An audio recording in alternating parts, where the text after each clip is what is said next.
नारायण नारायण नारायण नारायण। श्रीमद्भागवत दशम स्कंध अथ चत्वारिंशोऽध्यायः 40वां अध्याय। अक्रूर जी के द्वारा भगवान श्री कृष्ण की स्तुति। अक्रूर जी बोले, नतोऽस्म्यहं त्वाखिल हेतु हेतुम् नारायणं पुरुषमाद्यमव्ययम् यन्नाभिजातादरविन्दकोशात् ब्रह्मा विरासेत् यत एष लोकः। प्रभो, आप प्रकृति आदि समस्त कारणों के परम कारण हैं। आप ही अविनाशी पुरुषोत्तम नारायण हैं तथा आपके ही नाभि कमल से उन ब्रह्मा जी का आविर्भाव हुआ है जिन्होंने इस चराचर जगत की सृष्टि की है। मैं आपके चरणों में नमस्कार करता हूँ। पृथ्वी, जल, अग्नि, वायु, आकाश, अहंकार, महत्तत्व, प्रकृति, पुरुष, मन, इंद्रिय, संपूर्ण इंद्रियों के विषय और उनके अधिष्ठात्री देवता, यही सब चराचर जगत तथा उसके व्यवहार के कारण हैं और ये सब के सब आपके ही अंग स्वरूप हैं। प्रकृति और प्रकृति से उत्पन्न होने वाले समस्त पदार्थ इदम वृत्ति के द्वारा ग्रहण किए जाते हैं, इसलिए ये सब अनात्मा हैं। अनात्मा होने के कारण जड़ हैं और इसलिए आपका स्वरूप नहीं जान सकते, क्योंकि आप तो स्वयं आत्मा ही ठहरे। ब्रह्मा जी अवश्य ही आपके स्वरूप हैं, परंतु वे प्रकृति के गुण रजस से युक्त हैं, इसलिए वे भी आपकी प्रकृति का और उसके गुणों से परे का स्वरूप नहीं जानते। साधु योगी स्वयं अपने अंतःकरण में स्थित अंतर्यामी के रूप में समस्त भूत भौतिक पदार्थों में व्याप्त परमात्मा के रूप में और सूर्य, चंद्र, अग्नि आदि देव मंडल में स्थित इष्ट देवता के रूप में तथा उनके साक्षी महापुरुष एवं नियंता ईश्वर के रूप में साक्षात आपकी ही उपासना करते हैं। बहुत से कर्मकांडी ब्राह्मण कर्म मार्ग का उपदेश करने वाली त्रयी विद्या के द्वारा जो आपके इंद्र, अग्नि आदि अनेक देववाचक नाम तथा वज्र, हस्त, सप्तार्ची आदि अनेक रूप बतलाती है, बड़े बड़े यज्ञ करते हैं और उनसे आपकी ही उपासना करते हैं। बहुत से ज्ञानी अपने समस्त कर्मों का संन्यास कर देते हैं और शांत भाव में स्थित हो जाते हैं। वे इस प्रकार ज्ञान यज्ञ के द्वारा ज्ञान स्वरूप आपकी ही आराधना करते हैं। और भी बहुत से संस्कार संपन्न अथवा शुद्ध चित्त वैष्णव जन आपकी बतलाई हुई 5 रात्र आदि विधियों से तन्मय होकर आपके चतुर्व्यूह आदि अनेक और नारायण रूप एक स्वरूप की पूजा करते हैं। स्वामिन, जो लोग दूसरे देवताओं की भक्ति करते हैं और उन्हें आपसे भिन्न समझते हैं, वे सब भी वास्तव में आपकी ही आराधना करते हैं, क्योंकि आप ही समस्त देवताओं के रूप में हैं और सर्वेश्वर भी हैं। प्रभो, जैसे पर्वतों से सब ओर बहुत सी नदियां निकलती हैं और वर्षा के जल से भरकर घूमती घामती समुद्र में प्रवेश कर जाती हैं, वैसे ही सभी प्रकार के उपासना मार्ग घूम घाम कर देर सबेर आपके ही पास पहुंच जाते हैं।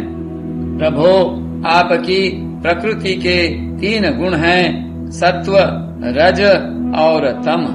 ब्रह्मा से लेकर स्थावर पर्यंत संपूर्ण चराचर जीव प्राकृत हैं और जैसे वस्त्र सूत्रों से ओतप्रोत रहते हैं, वैसे ही ये सब प्रकृति के उन गुणों से ही ओतप्रोत हैं, परंतु आप सर्वस्वरूप होने पर भी उनके साथ लिप्त नहीं हैं।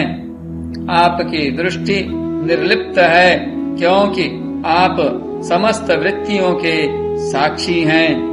यह गुणों के प्रवाह से होने वाली सृष्टि अज्ञान मूलक है और वह देवता, मनुष्य, पशु, पक्षी आदि समस्त योनियों में व्याप्त है, परंतु आप उससे सर्वथा अलग हैं। इसलिए मैं आपको नमस्कार करता हूँ। अग्नि आपका मुख है, पृथ्वी चरण है, सूर्य और चंद्रमा नेत्र हैं, आकाश नाभि है, दिशाएं कान हैं, स्वर्ग सिर है, देवेंद्र गण भुजाएं हैं, समुद्र कोख है और यह वायु ही आपकी प्राण शक्ति के रूप में उपासना के लिए कल्पित हुई है। वृक्ष और औषधियां रोम हैं, मेघ सिर के केश हैं, पर्वत आपके अस्थि समूह और नख हैं, दिन और रात पलकों का खोलना और मीचना है, प्रजापति जननेन्द्रिय हैं और वृष्टि ही आपका वीर्य है।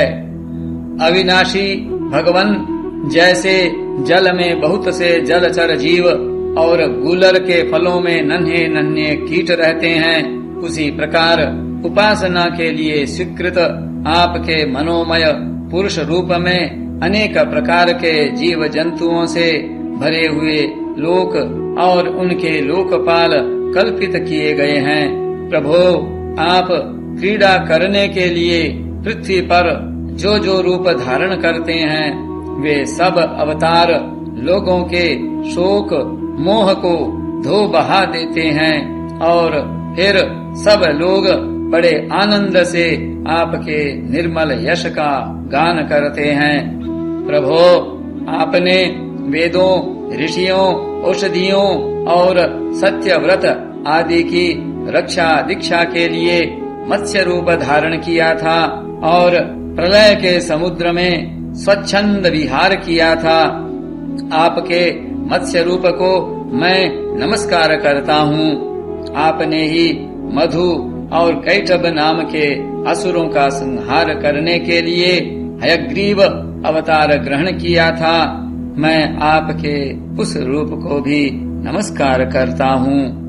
आपने ही वह विशाल कच्छप रूप ग्रहण करके मंदराचल को धारण किया था। आपको मैं नमस्कार करता हूँ। आपने ही पृथ्वी के उद्धार की लीला करने के लिए वराह रूप स्वीकार किया था। आपको मेरे बार बार नमस्कार। प्रहलाद जैसे साधु जनों का भय मिटाने वाले प्रभो, आपके उस अलौकिक नृसिंह रूप को मैं नमस्कार करता हूँ। आपने वामन रूप ग्रहण करके अपने पगों से तीनों लोक नाप लिए थे। आपको मैं नमस्कार करता हूँ। धर्म का उल्लंघन करने वाले घमंडी क्षत्रियों के वन का छेदन कर देने के लिए आपने भृगुपति परशुराम रूप ग्रहण किया था। मैं आपके उस रूप को नमस्कार करता हूँ। रावण का नाश करने के लिए आपने रघुवंश में भगवान राम के रूप से अवतार ग्रहण किया था। मैं आपको नमस्कार करता हूँ। वैष्णव जनों तथा यदुवंशियों का पालन पोषण करने के लिए आपने ही अपने को वासुदेव, संकर्षण, प्रद्युम्न और अनिरुद्ध इस चतुर्व्यूह के रूप में प्रकट किया है। मैं आपको बार बार नमस्कार करता हूँ। नमस्ते वासुदेवाय, नमः संकर्षणाय च प्रद्युम्नायानिरुद्धाय सात्वताम पतये नमः। दैत्य और दानवों को मोहित करने के लिए आप शुद्ध अहिंसा मार्ग के प्रवर्तक बुद्ध का रूप ग्रहण करेंगे। मैं आपको नमस्कार करता हूँ। और पृथ्वी के क्षत्रिय जब म्लेच्छ प्राय हो जाएंगे, तब उनका नाश करने के लिए आप ही कल्कि के रूप में अवतीर्ण होंगे। मैं आपको नमस्कार करता हूँ। भगवन, ये सब के सब जीव आपकी माया से मोहित हो रहे हैं और इस मोह के कारण ही यह मैं हूँ और यह मेरा है, इस झूठे दुराग्रह में फंसकर कर्म के मार्गों में भटक रहे हैं। मेरे स्वामी, इसी प्रकार मैं भी स्वप्न में दिखने वाले पदार्थों के समान झूठे देह गेह, पत्नी पुत्र और धन स्वजन आदि को सत्य समझकर उन्हीं के मोह में फंस रहा हूँ और भटक रहा हूँ।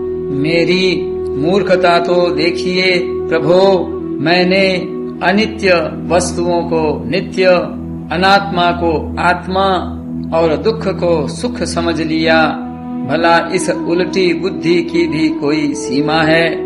इस प्रकार अज्ञानवश सांसारिक सुख दुख आदि द्वंद्वों में ही रम गया और यह बात बिल्कुल भूल गया कि आप ही हमारे सच्चे प्यारे हैं। जैसे कोई अनजान मनुष्य जल के लिए तालाब पर जाए और उसे उसी से पैदा हुए सिवार आदि घासों से ढका देखकर ऐसा समझ ले कि यहाँ जल नहीं है, तथा सूर्य की किरणों में झूठ मूठ प्रतीत होने वाले जल के लिए मृग तृष्णा की ओर दौड़ पड़े, वैसे ही मैं अपनी ही माया से छिपे रहने के कारण आपको छोड़कर विषयों में सुख की आशा से भटक रहा हूँ। मैं अविनाशी अक्षर वस्तु के ज्ञान से रहित हूँ। इसी से मेरे मन में अनेक वस्तुओं की कामना और उनके लिए कर्म करने के संकल्प उठते ही रहते हैं। इसके अतिरिक्त ये इंद्रियां भी, जो बड़ी प्रबल एवं दुर्दमनीय हैं, मन को मथ मथ कर बलपूर्वक इधर उधर घसीट ले जाती हैं। इसीलिए इस मन को मैं रोक नहीं पाता। इस प्रकार भटकता हुआ मैं आपके उन चरण कमलों की छत्र छाया में आ पहुँचा हूँ, जो दुष्टों के लिए दुर्लभ हैं। मेरे स्वामी, इसे भी मैं आपका कृपा प्रसाद ही मानता हूँ, क्योंकि पद्मनाभ जब जीव के संसार से मुक्त होने का समय आता है, तब सत्पुरुषों की उपासना से चित्त वृत्ति आप में लगती है। प्रभो, आप केवल विज्ञान स्वरूप हैं, विज्ञान घन हैं। जितनी भी प्रतीतियां होती हैं, जितनी भी वृत्तियां हैं, उन सब के आप ही कारण और अधिष्ठान हैं। जीव के रूप में एवं जीवों के सुख दुख आदि के निमित्त काल, कर्म, स्वभाव तथा प्रकृति के रूप में भी आप ही हैं, तथा आप ही उन सब के नियंता भी हैं। आपकी शक्तियाँ अनंत हैं। आप स्वयं ब्रह्म हैं। मैं आपको नमस्कार करता हूँ।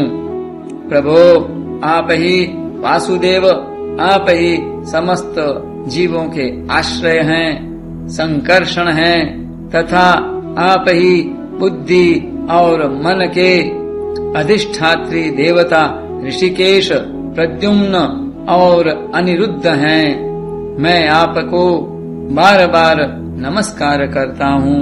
प्रभो, आप मुझ शरणागत की रक्षा कीजिए। नमस्ते वासुदेवाय सर्वभूत क्षयाय च ऋषिकेश नमस्तुभ्यं प्रपन्नं पाहि मां प्रभो। नारायण नारायण नारायण नारायण।